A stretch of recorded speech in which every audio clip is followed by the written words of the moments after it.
नमस्कार, prime news देख रहे हैं आप और मैं आपके साथ हूं चंदा यादव। बुलेटिन की शुरुआत करेंगे और बड़ी खबर आपको बता दें, आज आपातकाल के 50 साल पूरे देश भर में कार्यक्रम करेगी बीजेपी। कांग्रेस के अत्याचार याद दिलाएगी बीजेपी। 1975 में एक काला अध्याय देने का काम किया था, ये बीजेपी की तरफ से कहा गया है।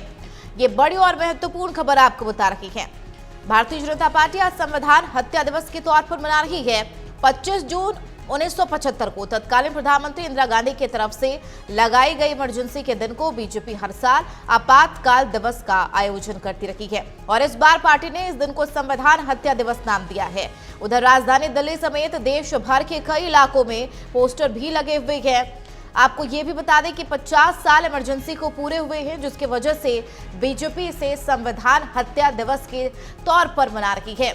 तो ये बड़ी खबर आपको बता रही है। 1975 में एक काला अध्याय देने का काम किया था बीजेपी की तरफ से, कहा गया आज आपातकाल के 50 साल पूरे।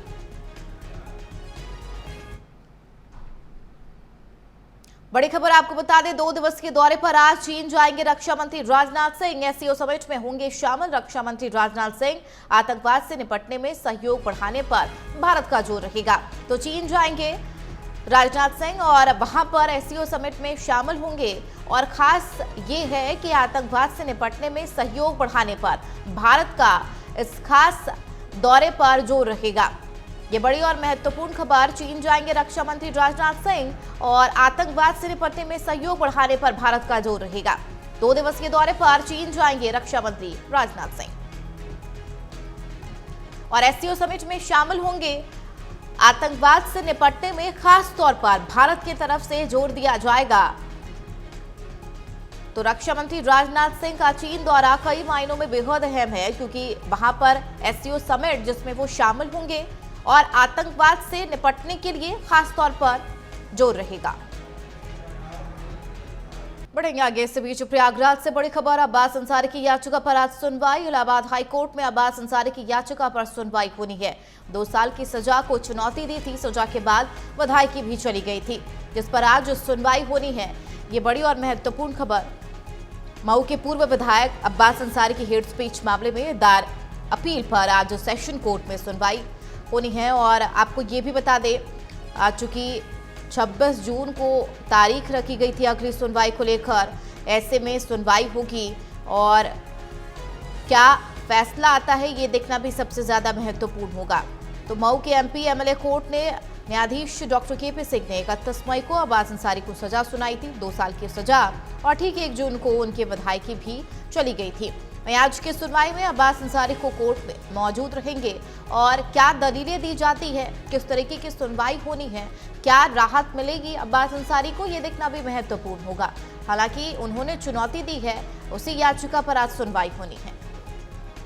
2 साल की सजा को उन्होंने चुनौती दी और सजा के बाद विधायकी चली गई थी। तो अब्बास अंसारी की याचिका पर आज सुनवाई होनी है। ये बड़ी खबर आपको बता रहे हैं।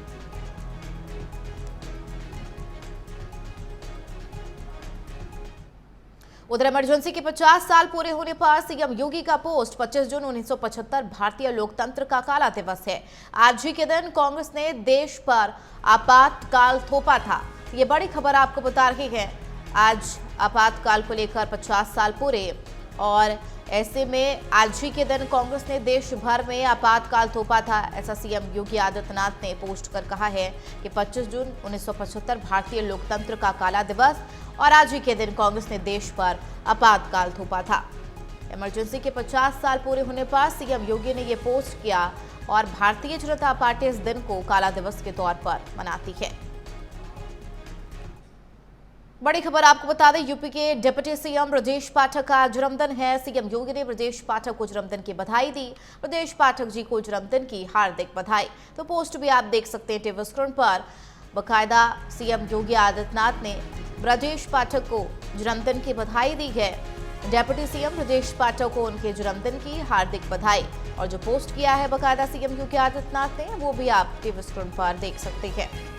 सीएम योगी आदित्यनाथ ने ब्रजेश पाठक को जन्मदिन की शुभकामनाएं दी और ये लिखा है कि प्रभु की राम से आपके दीर्घायु और सफलतापूर्ण जीवन की प्रार्थना करता हूं। तो ब्रजेश पाठक को जन्मदिन की बधाई दी है सीएम योगी आदित्यनाथ ने।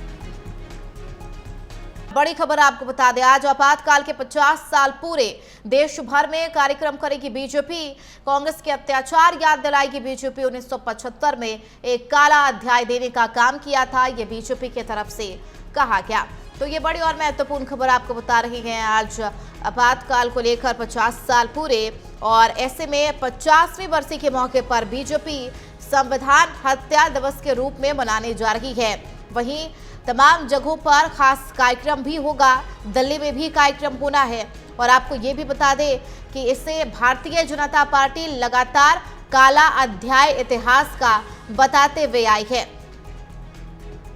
तो ये बड़ी और महत्वपूर्ण खबर आपको बता रहे हैं। आज इमरजेंसी के 50वीं बरसी के मौके पर प्रदेश भर में कार्यक्रम होंगे और कांग्रेस के अत्याचार याद दिलाएगी बीजेपी। 1975 में काला अध्याय देने का काम किया था। 25 जून 1975 की आधी रात से ठीक पहले तत्कालीन प्रधानमंत्री इंदिरा गांधी ने आपातकाल लगाया था और तत्कालीन राष्ट्रपति फखरुद्दीन अली अहमद ने गांधी की सलाह पर उद्घोषणा जारी की थी, जिसे बाद में केंद्रीय मंत्रिमंडल ने अनुमोदित भी दिया था।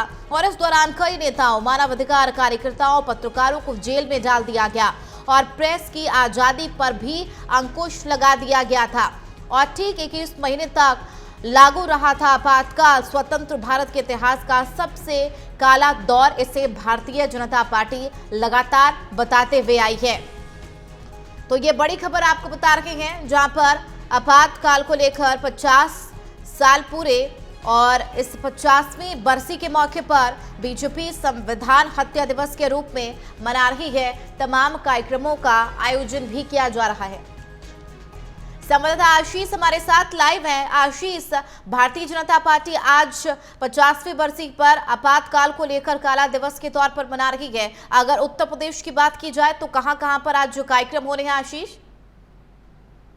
बिल्कुल, अगर जैसे 1975 में आपातकालीन लगी थी और उसके बाद से कहीं ना कहीं जो विपक्ष है वो नाराज हुआ था। हालांकि अगर आज देखा जाए तो आज भी 25 जून है और 25 जून जो आपत्तिकालीन का आज जो है 50वां वर्षगांठ मनाई जा रही है। ऐसे में बीजेपी जो है अलग अलग जिले में एक संगोष्ठी कार्यक्रम करती दिखाई देगी। बीजेपी की अगर बात की जाए तो उत्तर प्रदेश के मुख्यमंत्री योगी आदित्यनाथ लखनऊ में रहेंगे। जिस तरीके से 50वीं वर्षगांठ जो है आपत्तिकालीन की जो बीजेपी मना रही है, वर्षगांठ जो मना रही है, उसके बारे में बताएगी किस तरीके से कांग्रेस का अत्याचार था, कांग्रेस ने किस तरीके से आम जनता पर अत्याचार किया था, जिसकी वजह से आपत्तिकालीन लगी थी। हालांकि अगर वही बात की जाए प्रदेश अध्यक्ष भूपेंद्र चौधरी की बात की जाए तो वो मुरादाबाद में रहेंगे। वहीं अगर बात की जाए उप मुख्यमंत्री केशव प्रसाद मौर्य की बात की जाए तो प्रयागराज में रह करके आपत्तिकालीन के बारे में बताएंगे। वहीं ब्रजेश पाठक की बात की जाए बाराबंकी। वहीं अगर बात की जाए ओम प्रकाश राजभर की बात की जाए तो वो कानपुर। तो ऐसे कई जो मंत्री हैं उनको अलग अलग जिम्मेदारियां दी गई हैं, जो बकायदा आपत्तिकालीन के जो 50वीं जो वर्षगांठ है उसके बारे में बताएंगे। किस तरीके से कांग्रेस का अत्याचार हुआ उसके बारे में बताएंगे। हालांकि अब देखना यही होगा कि आज जब उत्तर प्रदेश के मुख्यमंत्री योगी आदित्यनाथ राजधानी लखनऊ में इसके संगोष्ठी के बारे में जिस तरीके से चर्चा करेंगे, क्या उन जो उस समय हुआ है उसके बारे में बताएंगे, तो कई चीजें अहम होंगी देखने वाली। ठीक है, इसके अलावा अगर आपने भी जैसा कि बताया कि सीएम योगी आदित्यनाथ लखनऊ में भी जनसभा को संबोधित करेंगे, आपातकाल के 50वीं वर्षगांठ को लेकर तमाम बातों का जिक्र करेंगे। इसके अलावा आशीष, अगर डिप्टी सीएम की बात कर ले तो ब्रजेश पाठक और केशव प्रसाद मौर्य का आज कहां कार्यक्रम है, और इसी आपातकाल को लेकर देखा जाए तो क्या कुछ खास तैयारियां हैं वहां पर? देखिए, इसी आपातकालीन की अगर बात की जाए तो तैयारियां हर जगह पूरी कर ली गई हैं। राजधानी लखनऊ की बात हो, चाहे वो बाराबंकी की बात हो और चाहे वो प्रतापगढ़ की बात हो, प्रयागराज की बात हो। हालांकि जिस तरीके से कहा यह जा रहा है कि केशव प्रसाद मौर्य प्रतापगढ़ और प्रयागराज में रहेंगे, वो उनकी अलग अलग जो जनसभा होंगी उन जनसभा में पहुंचेंगे। वहां पर बकायदा जो 50 साल इस पूरे हुए हैं संगोष्ठी आपातकालीन के, उसके बारे में वो चर्चा करेंगे, उसके बारे में बताएंगे कि उस समय का कार्यकाल किस तरीके का रहा। किन किन चीजों को उत्तर प्रदेश की जनता ने फेस किया है।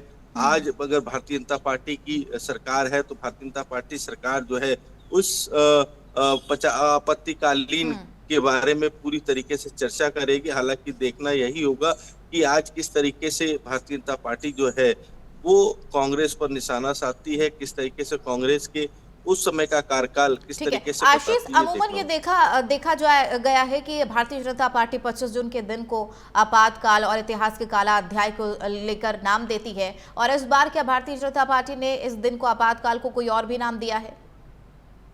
देखिए, अगर आज जिस तरीके से आज का जो दिन है वो अगर देखा जाए तो काले दिन के रूप में भारतीय जनता पार्टी मनाती दिखाई देगी, क्योंकि अलग अलग जिलों में पूरा संगोष्ठी का कार्यक्रम किया गया है। सभी को अलग अलग जिम्मेदारियां दी गई, सभी मंत्रियों को अलग अलग जिम्मेदारियां दी गई। हालांकि अगर देखा जाए जिस तरीके से कहा यह जा सकता है कि आज 50वीं वर्षगांठ है, इस 50वीं वर्षगांठ को लेकर के भारतीय जनता पार्टी अलग अलग जिलों में एक संगोष्ठी कार्यक्रम भी करती दिखाई देगी। ठीक है आशीष, बहुत शुक्रिया इस खबर पर जानकारी साझा करने के लिए। बढ़ेंगे आगे और बड़ी खबर आपको बता दें, दिल्ली में आज मोदी कैबिनेट की अहम बैठक है। 11 बजे केंद्रीय कैबिनेट की बैठक होगी और बैठक में कई अहम मुद्दों पर चर्चा होगी। ये बड़ी और महत्वपूर्ण खबर, दिल्ली में आज मोदी कैबिनेट की अहम बैठक है और ये बैठक इसलिए भी खास क्योंकि इस बैठक में कई खास मुद्दे जिसमें चर्चा होगी। तो ये बड़ी और महत्वपूर्ण खबर आपको बता रहे हैं, जहां पर मोदी कैबिनेट की अहम बैठक आज, और ऐसे में 11 बजे ये बैठक होनी है। बैठक में कौन कौन से खास मुद्दे हैं जिस पर चर्चा होती है ये देखना महत्वपूर्ण होगा। दिल्ली में मोदी कैबिनेट की खास बैठक है और 11 बजे केंद्रीय कैबिनेट की ये बैठक होनी है। ये बैठक बेहद खास, चूंकि अमूमन देखा जाता है कि कैबिनेट की बैठक में कई खास प्रस्ताव पर मुहर लगती है, खास मुद्दों पर चर्चा होती है। ऐसे में इस बैठक में कौन से ऐसे खास मुद्दे हैं जिस पर चर्चा होगी ये देखना अहम है। एक और बड़ी खबर, 2 दिवसीय दौरे पर आज चीन जाएंगे रक्षा मंत्री राजनाथ सिंह। एससीओ समिट में शामिल होंगे रक्षा मंत्री राजनाथ सिंह और आतंकवाद से निपटने में सहयोग बढ़ाने पर ये जोर रहेगा। तो खास बात ये भी है कि गलवान घाटी की झड़प, यानी कि अगर जून 2020 का जिक्र किया जाए तो उसके बाद ठीक 5 साल बाद भारत का कोई वरिष्ठ मंत्री चीन के दौरे पर जा रहा है। रक्षा मंत्री राजनाथ सिंह शंघाई सहयोग संगठन यानी कि एससीओ की बैठक 25 और 26 जून में हिस्सा लेने के लिए चीन के जिंगदाओ जा रही हैं और इस दौरान राजनाथ सिंह चीन और रूस के रक्षा मंत्रियों के साथ बैठक करेंगे। आतंकवाद से निपटने में सहयोग बढ़ाने पर भी भारत का जोर रहेगा। चलिए खबरों में बढ़ेंगे आगे और इस बीच बड़ी खबर आपको बता दें, आज धामी कैबिनेट की अहम बैठक, शिक्षा स्वास्थ्य के प्रस्ताव पर चर्चा होगी। ऊर्जा से जुड़े प्रस्ताव रखे जा सकते हैं और कई प्रस्तावों पर इस दौरान मुहर लग सकती है। ये बड़ी और महत्वपूर्ण खबर आपको बता रहे हैं, धामी सरकार की कैबिनेट बैठक और ऊर्जा से जुड़े प्रस्ताव रखे जा सकते हैं, साथ ही कई प्रस्तावों पर भी मुहर लग सकती है। तो ये बड़ी और महत्वपूर्ण खबर आपको बता रही हैं। इससे पहले कल भी बैठक हुई थी और इस बैठक में उत्तर प्रदेश के मुख्यमंत्री योगी आदित्यनाथ शामिल हुए थे, छत्तीसगढ़ के भी सीएम शामिल हुए थे और एमपी के भी सीएम इस बैठक में शामिल हुए थे और कई खास महत्वपूर्ण मुद्दों को उठाया गया था। आज धामी सरकार की कैबिनेट बैठक है। इस बैठक में शिक्षा स्वास्थ्य के प्रस्ताव पर चर्चा हो सकती है और ऊर्जा से जुड़े प्रस्ताव भी रखे जा सकते हैं। देहरादून से बड़ी खबर, आपातकाल के सेनानियों का सम्मान होगा। सीएम आवास स्थित मुख्य सेवक सदन में कार्यक्रम होगा। सीएम आपातकाल के सेनानियों का सम्मान करेंगे। तो आपातकाल के सेनानियों का सम्मान होगा। सीएम आवास स्थित मुख्य सेवक सदन में यह कार्यक्रम होगा और सीएम आपातकाल के सेनानियों का सम्मान करेंगे। ये बड़ी खबर आपको देहरादून से बता रखे गए, जहां पर आज आपातकाल के सेनानियों का सम्मान, जो कि भारतीय जनता पार्टी आज आपातकाल के 50वीं वर्षगांठ पर इसे काला अध्याय और संविधान हत्या के दिवस के रूप में मना रही है। देश भर में कार्यक्रमों के आयोजन किए जा रहे हैं, साथ ही जनता तक ये बात पहुंचाई जा रही है कि इस दिन कैसे हत्या की गई थी लोकतंत्र की और क्या कुछ खास रहा था, आपातकाल के दौरान कैसे परेशानियों का सामना लोगों को करना पड़ा था। साथ ही खास बात यह भी है कि आपातकाल के सेनानियों का सम्मान करेंगे सीएम और आपातकाल के सेनानियों का सम्मान होगा। बड़ी खबर आपको बता दें, डिप्टी सीएम केशव प्रसाद मौर्य आज प्रतापगढ़ आएंगे। 11:30 बजे पुलिस लाइन के हेलीपैड पहुंचेंगे डिप्टी सीएम। एक वृक्ष मां के नाम कार्यक्रम में शामिल होंगे और 12:45 पर लोनीवी के निरीक्षण भवन जाएंगे डिप्टी सीएम। 2:20 पर पुलिस लाइन से प्रयागराज के लिए रवाना होंगे। तो ये बड़ी खबर आपको बता रहे हैं, डिप्टी सीएम प्रयागराज आज जाएंगे और अगर 2:20 पर पुलिस लाइन भी जाएंगे और डिप्टी सीएम केशव प्रसाद मौर्य आज प्रतापगढ़ जाएंगे। 11:30 बजे पुलिस लाइन के हेलीपैड पहुंचेंगे डिप्टी सीएम। एक वृक्ष मां के नाम कार्यक्रम में शामिल होंगे।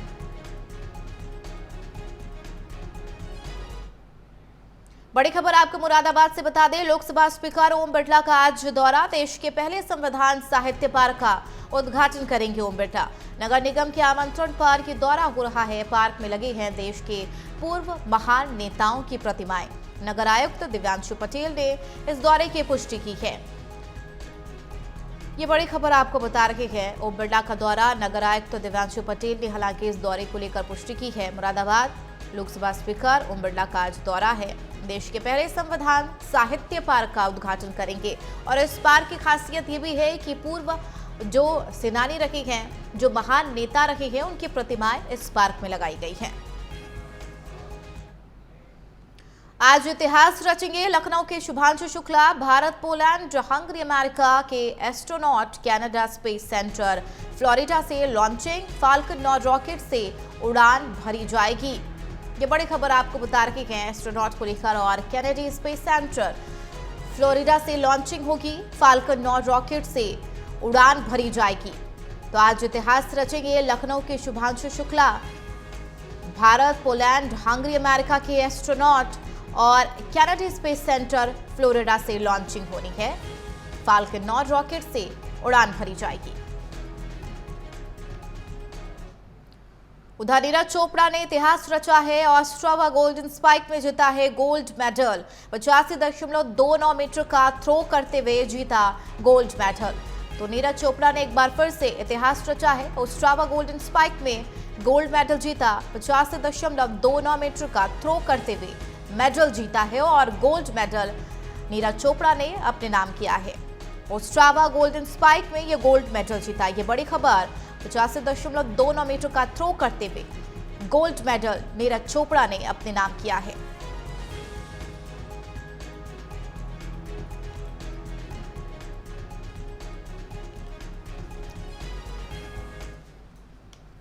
बड़ी खबर, यूपी में टूटा 54 साल का रिकॉर्ड। आज यूपी में 29 जिलों में भारी बारिश की चेतावनी। ये बड़ी खबर आपको बता रहे हैं, उत्तर प्रदेश में 54 साल का रिकॉर्ड टूटा है और मौसम विभाग की तरफ से अलर्ट जारी किया गया है। 29 जिलों में भारी बारिश की चेतावनी।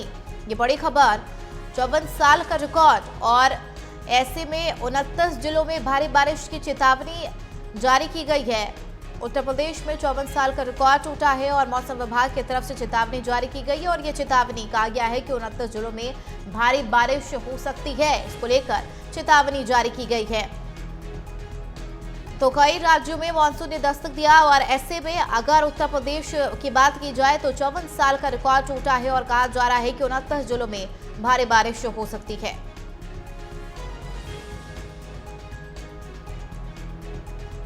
चलिए, बुलेटिन में फिलहाल मेरे साथ इतना ही। आप देखते रहिए प्राइम न्यूज। नमस्कार।